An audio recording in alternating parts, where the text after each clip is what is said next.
An author who I actually don't really know much about, to be honest, but who 2 of her books were 2 of my absolute childhood favourites, is Lynsey Banks, and I absolutely adored 2 of her books, The Fairy Rebel and The Farthest Away Mountain. For a minute I couldn't remember what this book was called, and it was right in front of me. And I absolutely loved these. This was another one, The Fairy Rebel is another one that my mum read to me like so many times when I was really small, and then I started reading it myself sort of later.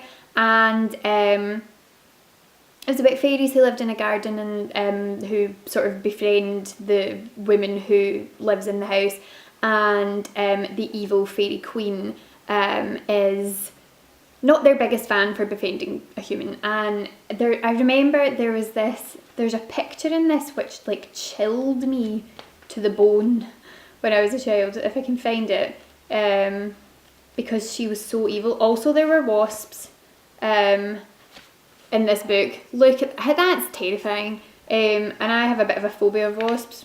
I don't think it's because of this. Well, I've read the book enough times that it shouldn't be.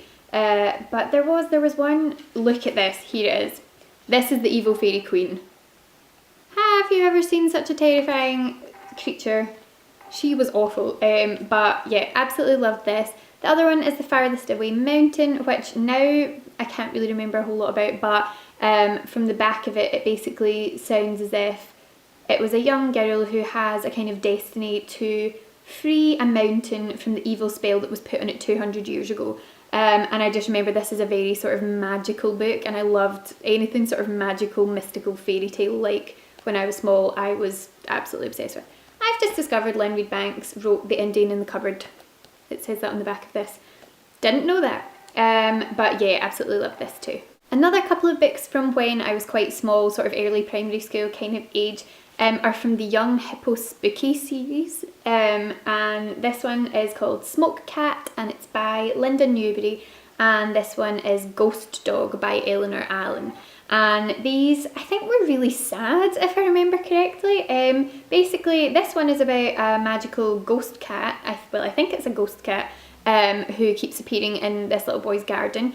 And this one was really sad. I remember this. She's always wanted a dog, and then she moves to a new house and finds that there's a dog in her garden, but it turns out it's a ghost dog. And I feel like this book was really upsetting. It was nice, but I feel like it was really sad, but I read that quite a lot actually.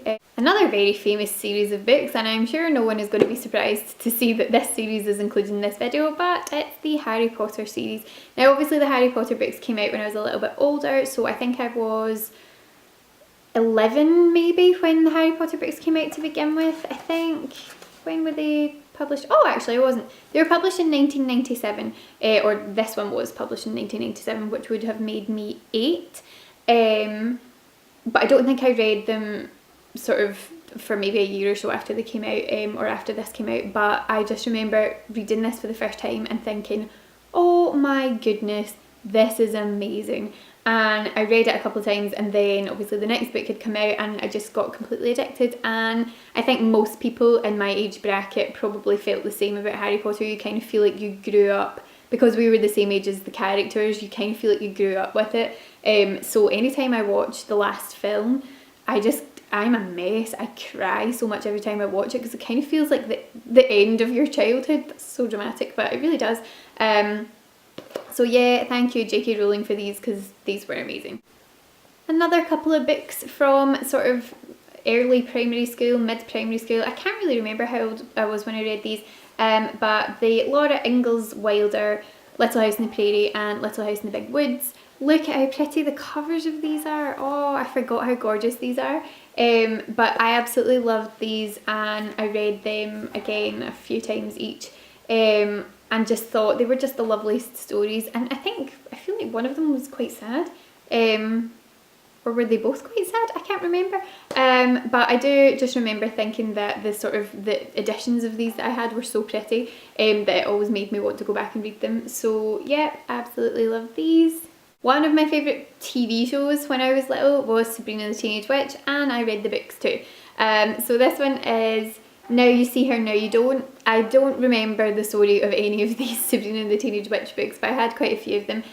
We used to have like book fairs that came round the school, and I remember getting to an age where I always wanted to see which of the Sabrina ones they had, because I just loved the TV programme so much. So yeah, these were always a hit.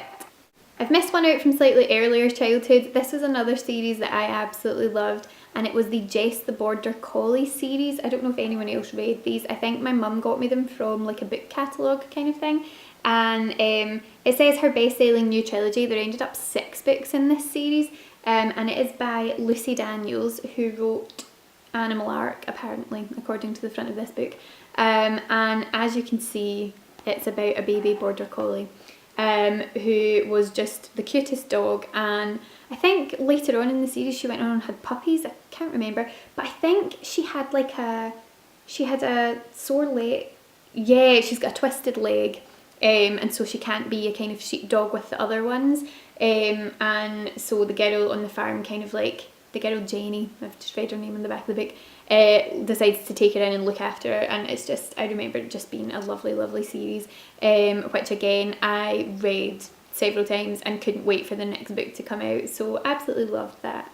The next 4 books are from when I was a little bit older. I can't remember exactly when I would have read these, probably late primary school, maybe early high school, so that would make me around the kind of like 12 mark. The first one is the Princess Diaries series by Meg Cabot, or Cabot, I could never know how to pronounce her name. I still read some of her books now actually. She does kind of like adult books as well as sort of teen ones, but I love the Princess Diaries series. I just remember absolutely loving these books. I love the format of them because they're like a diary. You just felt like you knew the character really well, and I just got so addicted to these, and I read every single one of them. I've got them all upstairs, but I thought just bring down one, that's easier. And that kind of felt like you were getting into more kind of teen territory for sort of books, and yeah, absolutely loved the Princess Diaries. Next is The Little White Horse by Elizabeth Gouge, however you pronounce that, which was a favourite of J.K. Rowling's, and I remember her talking about this in it was like a special features part of one of the last films, and it was all about the women of Harry Potter, and I absolutely love it. It's such an interesting, it's like just like a little 20-minute kind of behind the scenes chat with her, but about why she characterised the women in certain ways. And she said that she loved this book because the little girl in it was not sort of described as a pretty, beautiful sort of child, but yet she was still the hero of the book.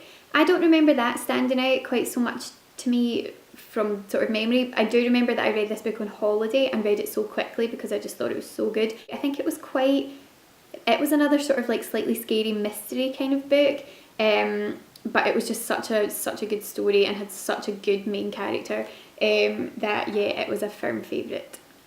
And the final 2 books on the list are both Celia Rees books. I really liked Celia Rees, and these ones would be sort of, yeah, I would say definitely sort of first year, so when I was about 12 or 13 kind of age when I would have read these. And they are Witch Child and Truth or Dare. Now, Witch Child, I remember it, if you could work out from the title, it was about a girl who was a witch. It was set a long time ago, I can't remember exactly where, but it's in the form of a kind of like journal that's been pieced together about the life of this girl. And there ended up being a sequel to it, I can't remember, Sorceress I think it was called. Really, really liked this, and it made me really interested in Celia Rees, and I read a couple of her books. But this one, Truth or Dare, this is really annoying because I remember that this is a book that I loved, and I remember it had a real impact on me, and now I have no idea what it was about. All I can remember that is his mum or his mum's side of the family have this sort of hidden secret from the past that he starts to, over the course of a few months, figure out what it was and sort of uncover clues to kind of figure out what happened in the past. It's a sort of big family secret. I can't remember what it was, but I do remember that this book was something that I really enjoyed, and when I finished it, it kind of stuck with me for a while. Not permanently, obviously, but it was a really good one. So that's it for my kind of very long-winded, rambly video about my favourite childhood books. It's a bit of a random one. I don't know if anyone's going to have any interest in watching this, but if you do, I'm glad and I hope you enjoyed it.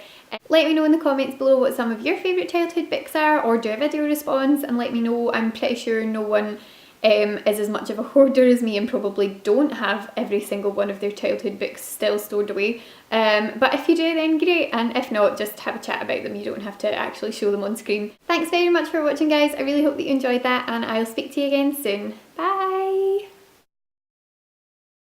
This one is called The Fairy Kitten, which I can't really remember exactly what it was about, but I'm assuming that it was about a kitten that was also a fairy.